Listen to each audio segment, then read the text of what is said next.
Alright, Ulm turned 90. Still trying to do some site searching and, just missing. Pretty normal for late game.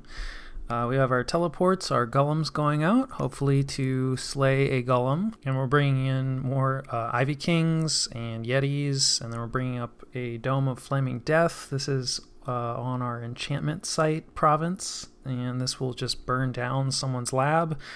I think it's just a chance to burn down someone's lab if they cast a hostile spell at the province. So yeah, I mean, still not really sure about the domes. I think the advantage of this one is that some of them require maintenance. I believe this is one of the ones that doesn't, which is kind of what I prefer, especially because I'm low on gems right now. But yeah, I'm not really sure how worth it this is. But I mean, obviously, Ulm got hit by some remote attack spells, our capital province. So it's definitely something that could be happening, and we're always going to have a lot of mages in this province. So, this is hopefully just going to convince anybody that's sending remote attack spells its way that it's probably not worth it to keep losing labs. I don't know. Giving it a shot. Dire Portent, that's always good news. So yeah, this is one of the ones that doesn't have a description. We'll talk about it later. And it's coming from our opponent, so our main opponent, Helheim, which is not good. And then that's, not even, I don't know. It's a toss-up. Is that the worst thing that happened this turn? Because we also had this. So yeah, the entire Earth trembled in the most powerful earthquake ever seen. After the earthquake, meteors fell from the skies. Surely hundreds of thousands of people must have died. 164 of our military units died, and possibly some commanders in there. So yeah, this is bad for anyone who likes gold. And people talk about transitioning to a gem-based economy, and this is one of the reasons why. So I don't know if this is the only way to accomplish this, but someone wished for Armageddon. So yeah, we'll take a look later at some of the results of this and talk a little bit more about kind of why you do it and when and who does it and etc. So yeah, bringing in more mechanical men, always scrying with our stone sphere, wyverns, yeah, just all our normal summoning. And then there was a battle in Gnome Peaks, and I believe this was, yeah, our golems, right? So we have the anti-ghoul golem up here, and we guessed right, and it looks like Helheim didn't move the ghouls around because he's probably doing a million things and has better things to do than move squads of ghouls around. And then, of course, this is our guy who's hopefully going to go and actually slay us a golem. And then, yeah, the golem, this is, of course, he's still set up to do his soul slaying. So, yeah, Astral Shield should be pretty good against the whites, or sorry, the ghouls. Yeah, you can see a lot of them have been stunned here, or paralyzed, because they do not have very good magic resistance. So, yeah, so they're tied up, and, our other guy he's on attack rear. He gets held up a little bit by, Phantasmal Chaff, and yeah, this guy's having no problems. He doesn't have any regeneration or anything. He's inanimate, so, he can't regenerate off of a ring of regeneration. I think you can give him a Wraith Sword, and he can gain hit points that way, but, his protection is so good, the Poison Claws aren't going to do anything, and these guys are very resistant to poison, because, yeah, they're not living. And then, yeah, this guy's got our guy's got a Moonblade. He's still trying to clear out some of the chaff here, but I think, he does a lot of damage, you can see. So yeah, 74 right there, right? And yeah, this guy's a magic being, right? Golems are magic beings, so Moonblades do ×2 damage, and, that's all she wrote. So that went really well. Hopefully we have more results like this. And then in the bad news department, Helheim has turned on the raiding machine.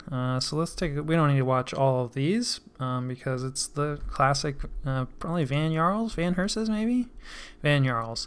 And this guy actually has some kitting, so that's kind of what I was curious about. So I definitely did not remember, and yeah, we just have 1 PD, so this is probably like where we're currently raiding. I think in our lands we tend to have 6 PD. So yeah, I mean, this is like actually fairly expensive kitting, right? These are all 10 gem item. No, this is 5 gems. So 25 gems, not cheap. Definitely more expensive than what he has been using, but pretty effective. I mean, the morale is nice, and he's got all the resistances. And then he's just gonna destroy infinite chaff, infinite PD. So yeah, I mean, this is a really strong kit, if a little on the expensive side. but, you know, I mean, at Helheim's size, like, I mean, you can probably afford it.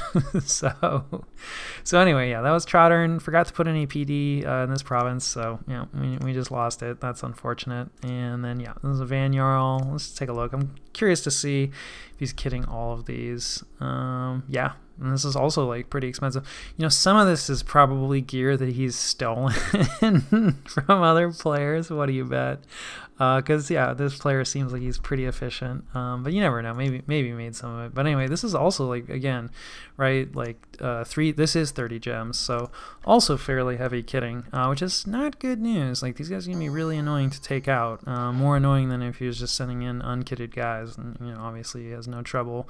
This is more PD, so this is probably in our own lands. And then yeah, you know, same story here. Let's see, is this also, how many gems does this man have? A lot of gems, some blood slaves in here. So yeah, but you know, kind of going with like armor. I guess their default armor maybe isn't that good. Like clearly feels the hat is not really worth replacing, because it's been the same kitting, right? You know, weapon shield, armor. So maybe that's somewhat governed just by what he's picked up, but it does seems a bit intentional. So yeah, heavier kitting. It is the late game now, so you know, you can probably afford it. So yeah, he wipes out some of our axe warriors that got left behind, and then yeah, this was I don't know what was going on here. I guess Relay just abandoned an Enkidu warrior that he enslaved, and this Gudu took the province back. And then this one is slightly interesting. It's a raid from Helheim against us, and yeah, it's like, you know, the game's greatest hits. So you know, he captured a bunch of boars. I'm pretty sure he captured some boar summoners. So now boars are part of Helheim's repertoire, and something we're gonna have to deal with. And you know, I mean, PD is not gonna do great. You can see like these size 2 guys, yeah, you know, trample. Like it works pretty well. So anyway, there's the boars, you know, doing what they do best, just trampling PD. And so we're gonna have to deal with that from Helheim. And then yeah, we got raided in Niflheim. Probably should have been patrolling here. Yeah, you know, talked a few other times, I think specifically about Niflheim, you know, on his capital, about, oh, you should be patrolling your forts. And then here I am 20 turns later, 30 turns later, and not patrolling my fort. And like, yeah, this guy also has a lot of kitting. You know, this is nice, the Girdle of Might. I guess that's possibly the only way those other guys could go down. If there's enough chaff, they might fall asleep. I haven't really been looking at their encumbrance. And this guy isn't quite fatigue neutral either, but he's so close, and he's going to be so killy, and the Vine Shield's going to keep him nice and safe. So like, yeah, anyway, against our little 6 fort PD, he's going to have no problem. So yeah, Niflheim is now under siege. So yeah, I definitely should have been patrolling with something there. And then we get raided in Salt Plains. This is the Dione marching on. We've seen him before, so yeah, he has no trouble with a few slingers. And this is us pulling out of Ubar. You know, I was a little scared to just sit on top of his fort, and definitely expecting to get counterattacked. I think this was our Ivy King or maybe a Wraith Lord. And then we raided in Strongdale. So yeah, this is probably what pulled out of Ubar. And they have no trouble with minimal PD. And then we get raided in Woods of Weeping. So yeah, Van Jarl, I'm going to assume these guys are probably mostly kitted at this point. And we'll take a look at the map, you know, after all this is said and done, because it's kind of hard to keep it all straight. And then we do some raiding with our Axe Warriors, so they do well against light PD, as they do. And then, let's see, there's a battle here. And then I think this is the smaller fort where... You know, yeah, this is where our Vine Ogres went, and they bumped into a Van Jarl who had a little bit of kitting, you know, pretty similar to kind of what we've been seeing, a little on the cheaper side. Also, he got horror marked at some point, poor bugger. And then, yeah, there's our Wyverns, and they don't actually do fantastic. Let's see, yeah, their attack skill is actually not terrible, but this guy's defense skill, yeah, 24, that's a serious problem. And they don't have very good attack density, right? So they don't really drive it down. And then of course, you know, with the glamour and everything, and yeah, and they do have magic damage, but it's actually the poison, right? And it's on damage, so that is something to consider. And I'm not sure if this counts. I guess this does. The Barbed Tail does count as magic itself, so that's good. Because he's probably no, he didn't actually misform himself, so he must have jumped on him early enough. So yeah, so this is not looking great, but we have enough stuff here, like with the Vine Ogres. Did we bring... We have some casters. Uh-oh. Let's see, this is a Vine Ogre that got trapped. hopefully we start doing some soul slay, anti-magic. So we're burning gems. That's not ideal. Don't really have anybody on advance and cast spells. Yeah, there's Will of the Fates, so we're just, yeah, burning all the gems. So eventually a wyvern gets lucky and, you know, breaks through. So let's see. It's probably a pretty lucky roll. So yeah, it looks like the Vanyarl rolled pretty low on his defense and we rolled high on the attacks. So it worked out, you know, enough attacks and it will work. But yeah, probably not the best showing. You know, I mean, I have some anti-thug stuff out there, but it's just not properly spread out. Like, you know, I really should have moved probably like a couple of warrior chiefs out with that force. So yeah, we get a little bit lucky there, and we don't end up losing too much. Yeah, just some wyverns, terracotta soldier, a bit of pride, and some gems. And then our axe warriors, you know, raiding, doing their thing. And then we get raided in Turtle Glades by Vanyarl again, doing his thing. And then we caught a battle between Helheim and Yomi. That was kind of interesting, so we'll take a look at that guy, Glowing Cavern. So this is in a cave. And so yeah, on, let's see, let's double check here. Yeah, so Yomi's side, they have a Dione. Let's just turn on team colored squares. We're gonna need that on, no doubt. So that is a Yomi Dione. And then on, wow, these are super close. All right, there we go. On Helheim's side, right, a bunch of long dead horsemen, a troll king, a sea king, all the troll guys, and a wraith lord of his own. Not one of our wraith lords, thankfully, not yet.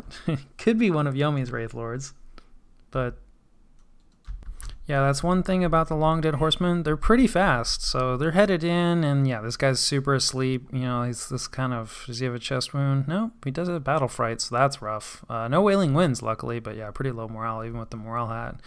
But yeah, I feel like Yomi has kind of struggled a little bit this whole game with their scripts, at least in terms of fatigue. I mean, he does have the soul vortex, but woof, yeah, you can see, like, you know, there's no soul draining, right, on the long dead horseman, so like he's just gonna stay asleep, and then yeah, you take critical hits when you're asleep, and the lance charge is, you know, no joke. Like, it's not like these guys do a crazy amount of damage, but it's just, it's real bad news when you're asleep. So, you know, long dead horsemen just run in and kill him. I don't even know what his gear was, but it doesn't really matter. So it turns out falling asleep is not the correct way to stop a charge of long dead horsemen. And yeah, that does not work out for Yomi, which is unfortunate for us. I mean, definitely the more that Helheim loses here, we need that. And then, yeah, then there's a battle on top of the throne, and this is Helheim attacking us.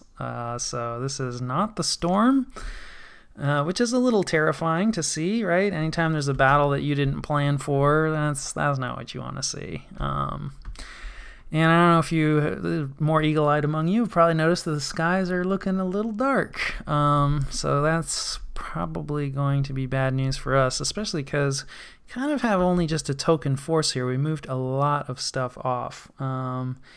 Yeah, which, I don't know. We'll talk some more about that later. But we have our gargoyle squads here, right? You know, they're going to do all the normal stuff, buff them up, quickness, you know, another gargoyle squad. We have a few wyverns here. We do have some wraith lords that are pretty kitted out. We do have an axe warrior squad who is just intending to, you know, hold down the fort. You can see that, you know, quite a few of our units, well, I mean, some of our units, like, already have a bunch of damage on them, especially our casters. This is due to Armageddon, and there may be casters that are dead.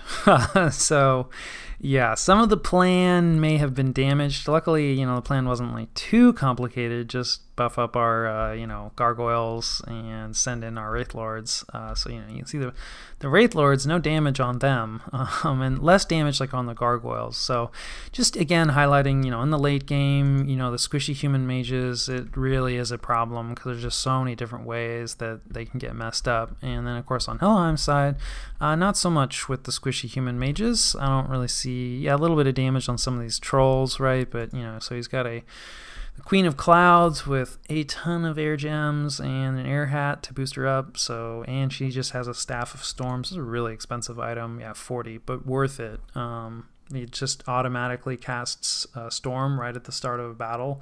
It's like even better than like it comes up faster than any storm that like you can cast.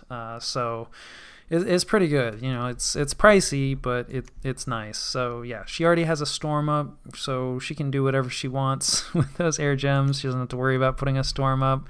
There are, I don't even know how many Van Jarls. There are enough Van Jarls to be scary. A few Hell Herdings, you know, a Troll King with his normal like earth boosting and penetration gear, so that looks like some petrify nonsense. A few trolls, the Crocodile Mage, of course, an essential feature to any army. One lone Vineman, not really sure why he's here, maybe a bodyguard.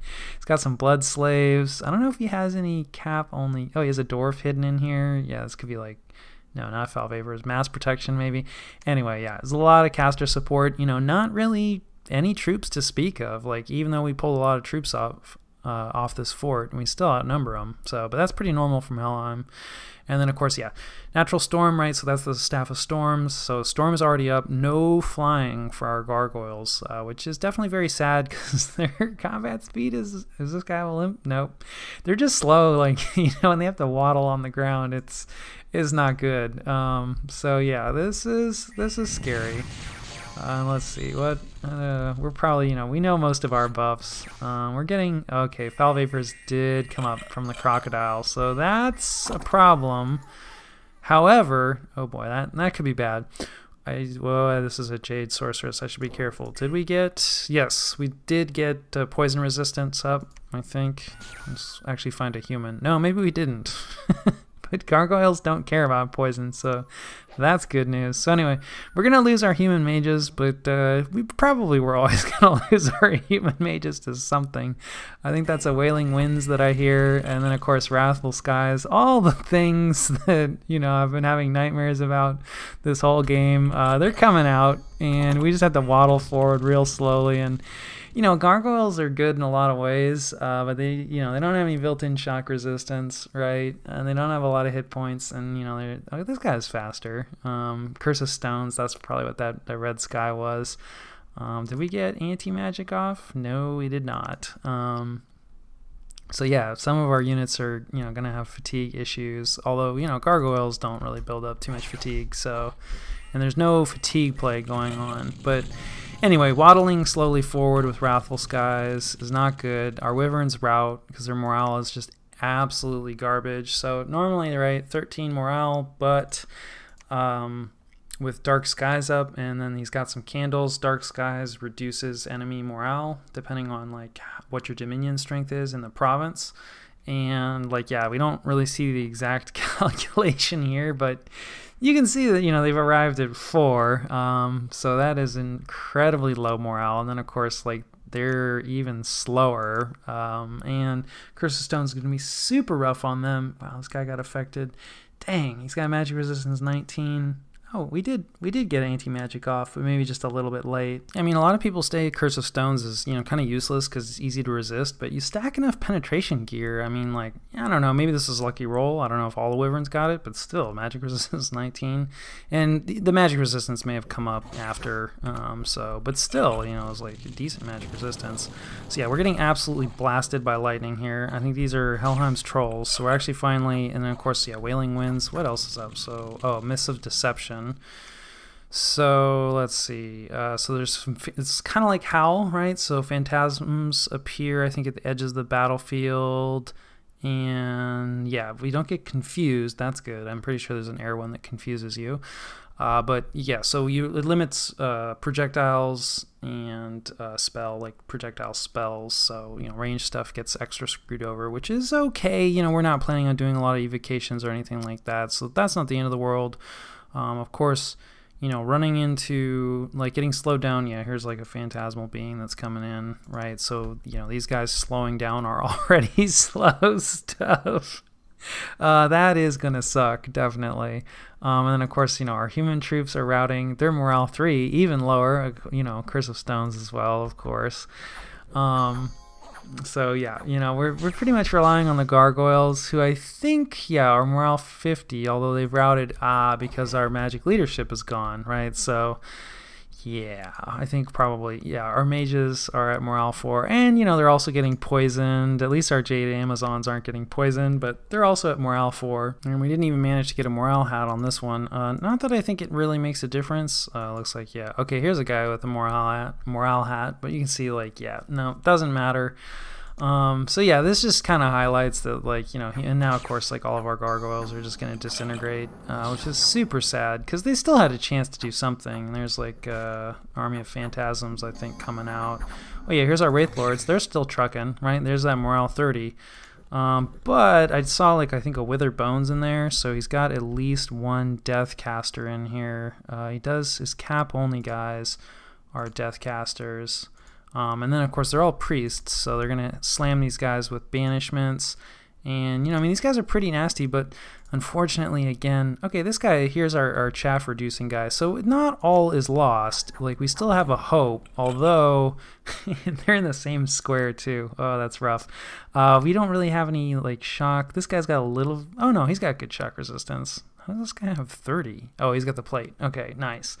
Yeah, really probably should have had a shock plate on this guy too. So one of our Wraith Lords is somewhat immune to Wrathful Skies, but they're not super killy, and there's a lot of chaff coming out. Yeah, and then there's that Wither Bones. Oh, it's probably coming from this dwarf.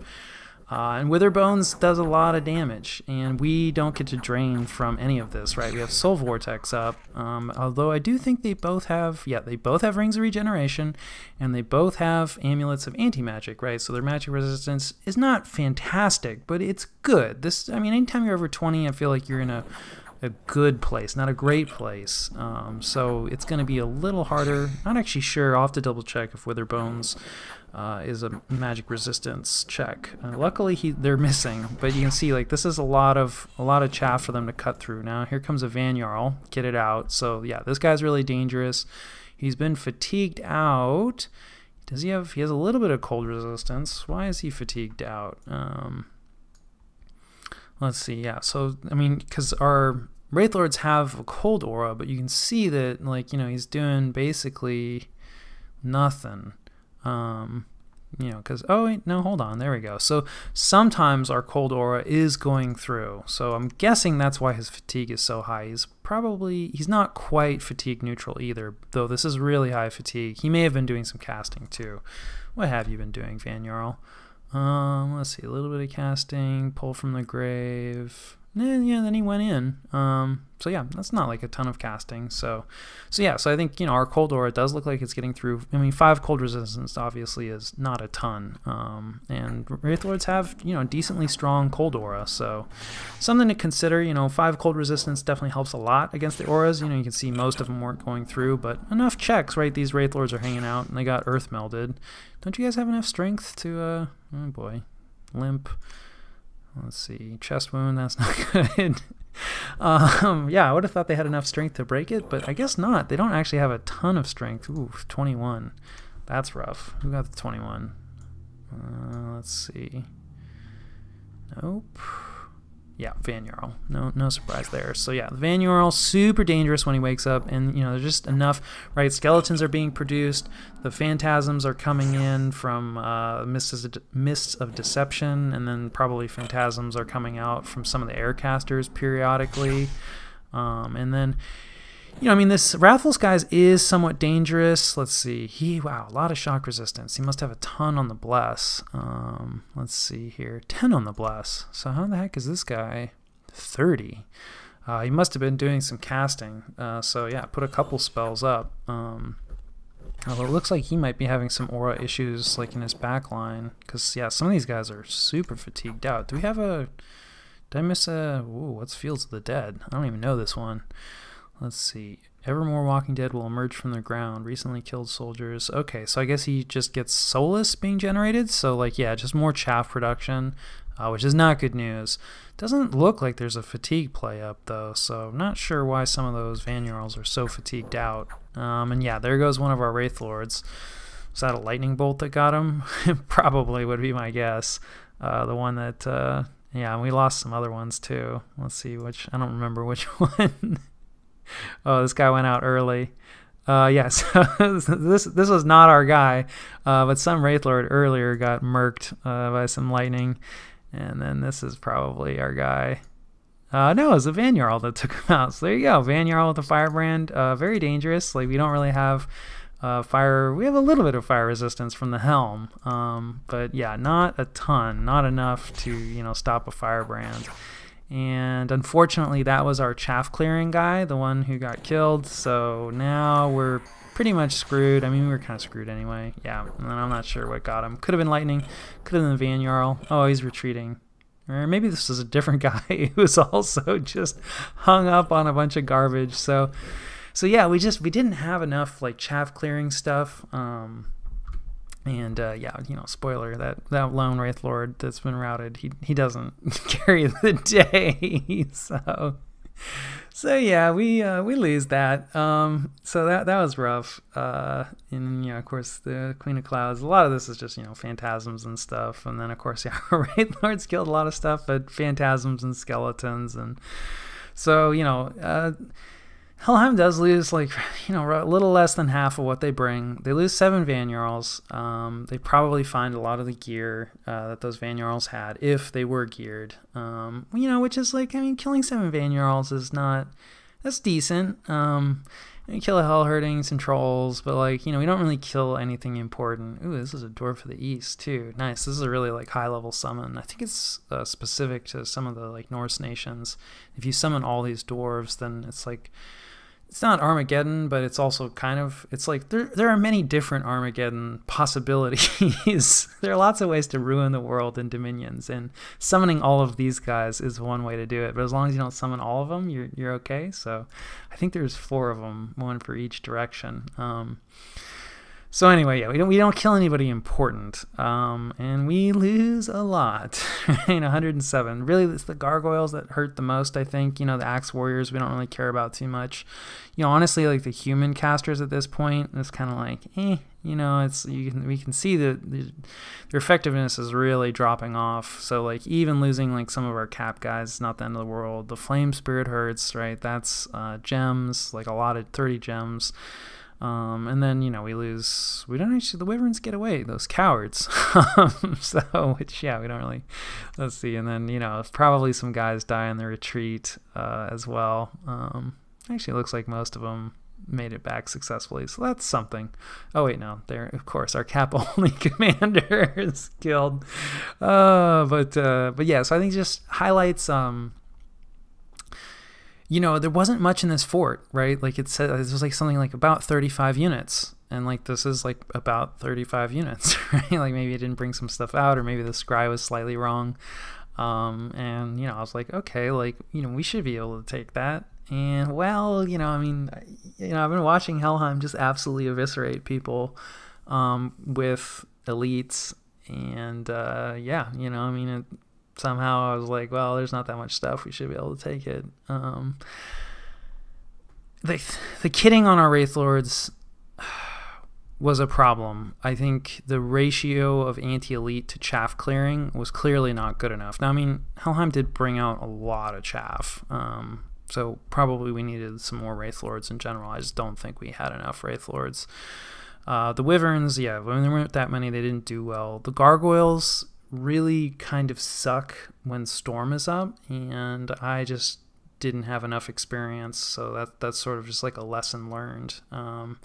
If you're up against an air nation, and the game is late enough, not that storm is particularly late, storm is kind of mid-game, but yeah, gargoyles I think really fall off against an air nation that can cast storm. And then of course, again, just highlighting human mages, right? We lost all of our mages, so even the gargoyles didn't really even get a chance to waddle forward and try to do something. Yeah, they were getting hammered by the shock damage, but I didn't actually check to see how many of our buffs went off, but we probably got a decent amount, right? So if they got some weapons of sharpness and some quickness and everything, once they actually closed, they might have been able to do some work, but they weren't even able to do that because all of our magic leadership was killed or routed off, right?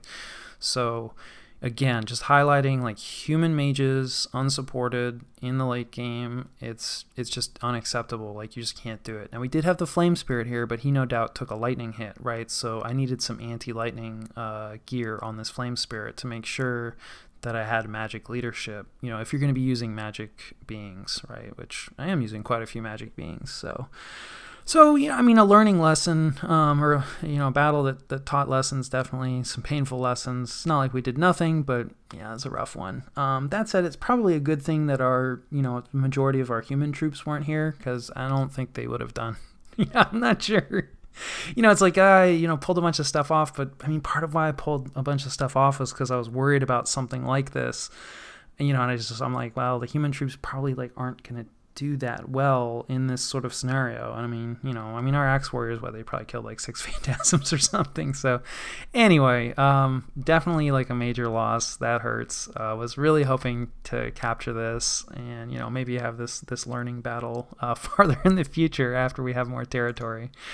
So yeah, and then let's see, we got rated Van Jarl doing his thing against PD, and we catch kind of an interesting battle between Helheim and Vanheim. So that's a good sign, right? Like, it looks like, you know, Vanheim is fighting. Well, it's a bad sign that Helheim is storming. So, yeah, and here comes the boars. So what do we got? It looks like air elemental spam. So yeah, this is some Van Jarl, kind of on Van Jarl action with some boars mixed in for good measure. So yeah, there's very light kitting on Vanheim's side for his Van Jarls. It looks like they're mostly going to rely on the air elementals, which should do decently well against the boars, but the boars heavily outnumber the air elementals. And all tramplers, air elementals included, kind of want a critical mass, otherwise they tend to get surrounded and die. Now, I mean, the critical mass for air elementals is a lot lower, because they're really good, you know, they have high defense and ethereal and etc. So yeah, but still, like, it's not a lot of air elementals there.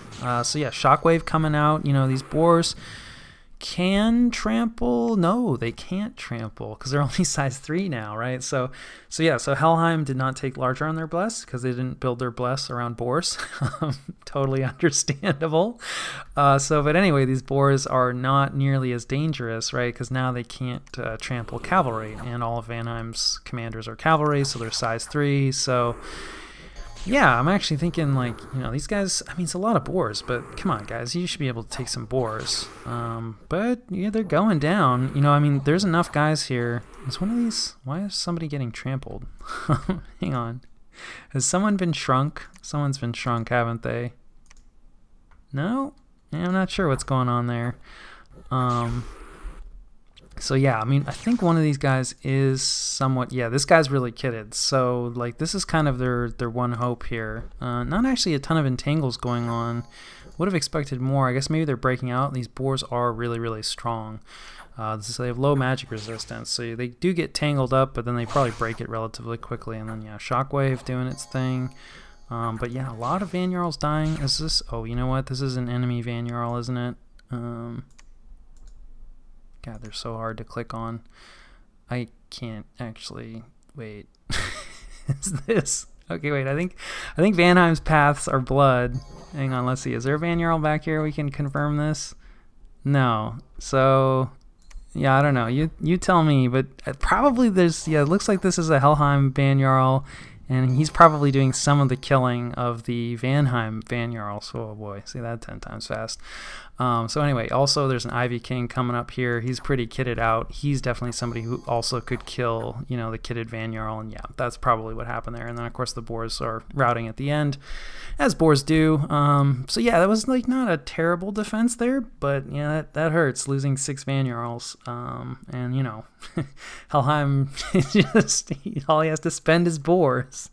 And you know, maybe he's summoning those boars. Maybe these are boars that he enslaved. Either way, this is like a low price to be paying for a fort, and you know, for 6 Van Jarls. So yeah, that hurts for Vanheim, but not quite as much as the loss that we had. And then there was an assault in Agartha from Helheim against Yomi, and you know, it's one of these ones. So Oh man, this guy's diseased. Yeah, he's got no gear. There's one boar with him for some reason.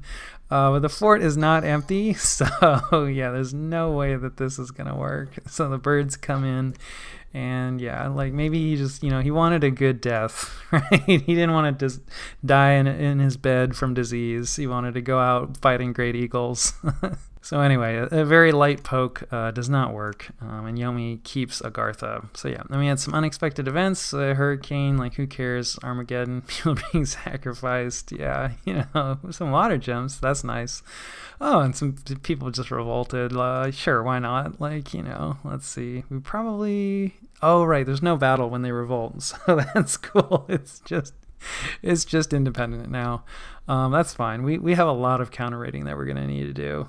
So yeah, we're sitting on a couple forts. We breached that fort with all of our vine ogres and everything, so that's good. That went to plan. The plan is to move down, take that lightly defended fort really quickly. It's just, the other part of the plan was to take the throne. That not so much with the happening. And then we're under siege in Niflheim, but the enemy can't harm our walls because it's just a Van Jarl. And then we're starving in that, really crappy fort province.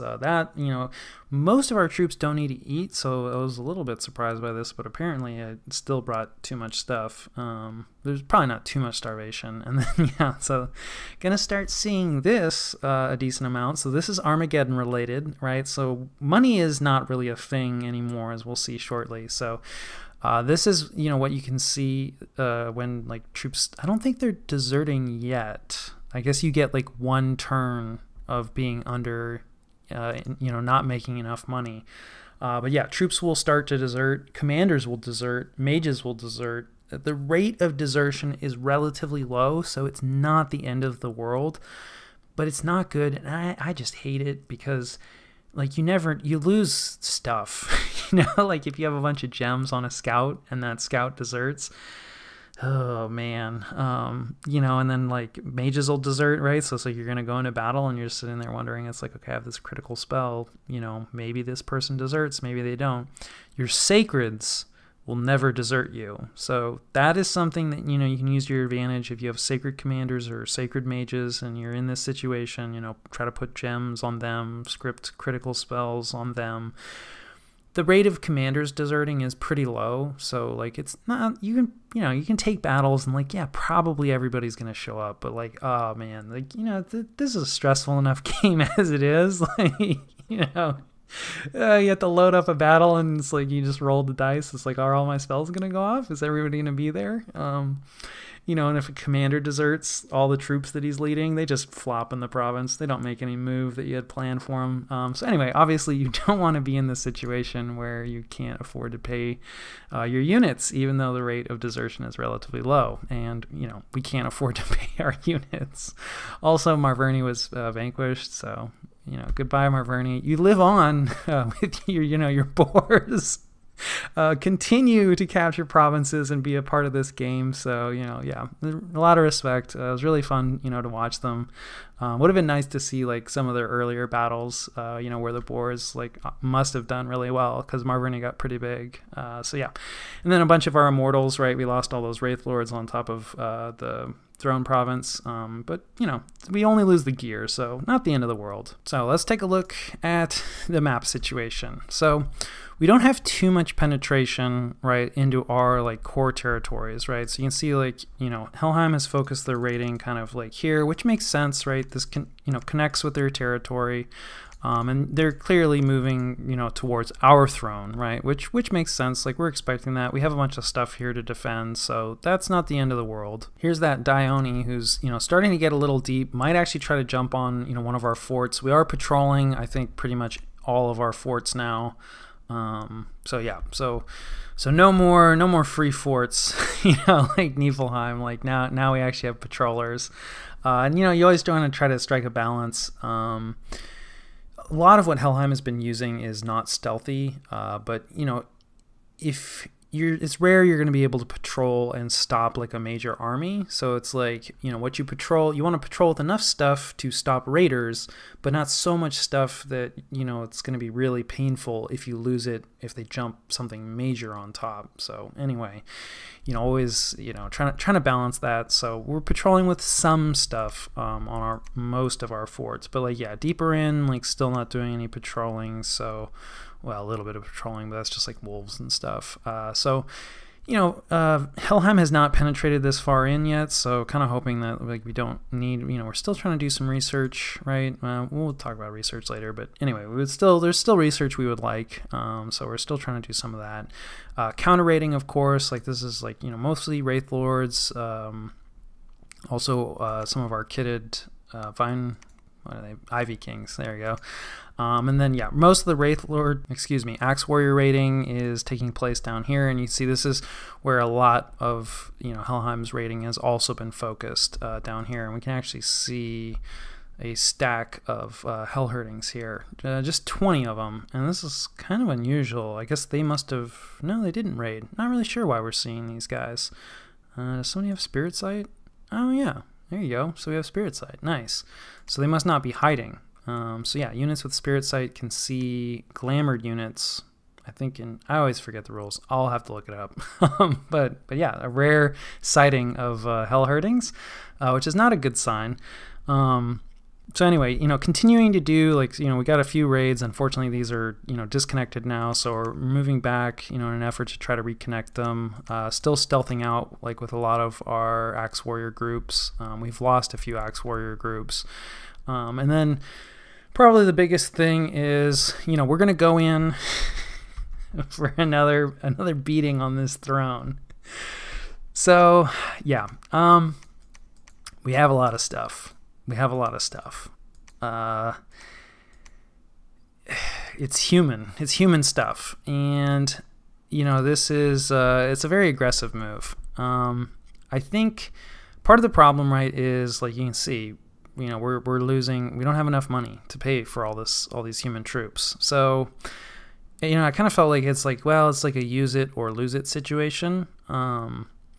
That said, like, there's probably a lot of Dominion here, and let's just say that this is probably not enough respect for Dark Skies. So, you know, I also felt that, like, yeah, we just lost to that, right? But there wasn't that much there, and we killed a lot of it. So if we're fast, now, of course, I'm doing hold and attack, which is, you know, yeah, really probably should have just sent everybody straight in. But, like, we can definitely overwhelm what was there. Like, if these maidens get in and make contact with, like, what he had, like, we'll absolutely rip through it. And, you know, we have a lot of caster support here.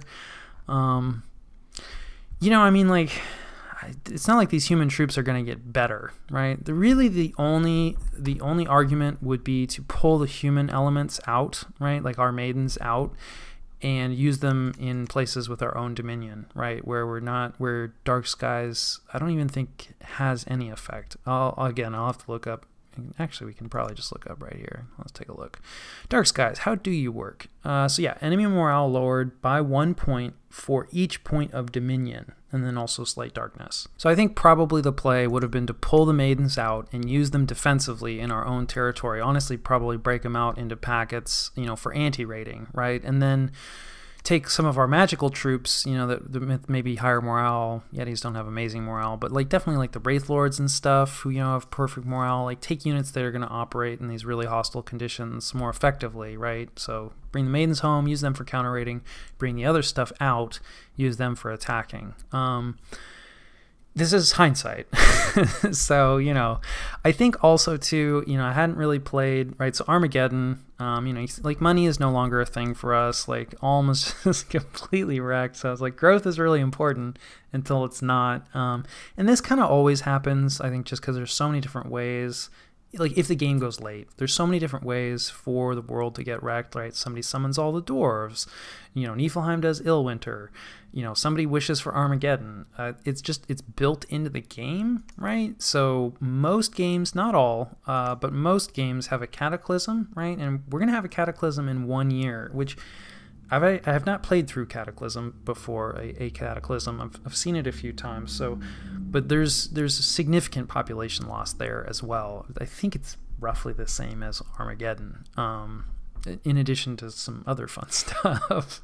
So I mean, the world was going to get ruined in a year's time anyway. But yeah, I had not really played under these conditions, so this was definitely very sad for me. You know, I think players kind of fall into like 3 categories for this stuff, right? Some people just want to watch the world burn, and that's our fellow who is wishing for Armageddon. You know, and then some people do targeted destruction, right? And I think like Helheim is an excellent example of that, right? They're not just like randomly wishing for Armageddon, but like they did absolutely like wreck, you know, our capital, you know, with population killing spells, which I think is a good move, right? So, you know, they're just ruthless about it. It's a tool to be used in certain situations. And then I kind of fall into the other category of players where I hate ruining the world. You know, I don't want to rule over just a completely ruined mess of a world. Y'all are savages. But yeah, so this is pretty normal, but I hadn't ever really I hadn't made it this far into the late game, and I think some of this is not giving up, but just being like, all right, like, you know, it's like I built this army, it's gonna desert anyway, like let's have a go. So we're sending it all in. It's a lot of stuff, but it has all the problems, right, that we've just been talking about, you know, in terms of the human commanders. And hopefully we do have, let's see, surely, so we have Wraith Lords. Unfortunately, they don't count for magic leadership because Death Paths don't give you magic leadership, so that won't help us. Like our Vine Ogres and Terracotta Soldiers, they need magic leadership. Oh, hey, here we go. Well, this guy, morale 12, right? You can see, normally these guys have pretty good morale, but Dark Skies, and they do have magic leadership, but they're just humans. Yeah, so we don't have anybody. So really, like one Ivy King, I think, would help this army a ton. You know, this just comes back to repeat some themes, right? Like, I have some Ivy Kings cruising around, like, kitted out. He is a hero. Look at him. He's so great. But he probably, you know, like, this could just be another squad of Axe Warriors or, like, freaking whatever, you know? Like, I don't need, like, a fully kitted Ivy King to just be, like, taking a province that has, like, 6 PD or 1 PD, right? And this is also, like, I'm a newer player. This is, you know, my first solo game, learning a lot of lessons, you know, having fun. It's an easy trap, I think, to get sucked into like these super combatants because they are a ton of fun. But realistically, like this is overkill, right? What he's doing, like, I don't need all this, and I would be much better served, right? Like, what's his morale? He doesn't actually have perfect morale, but still, morale 20.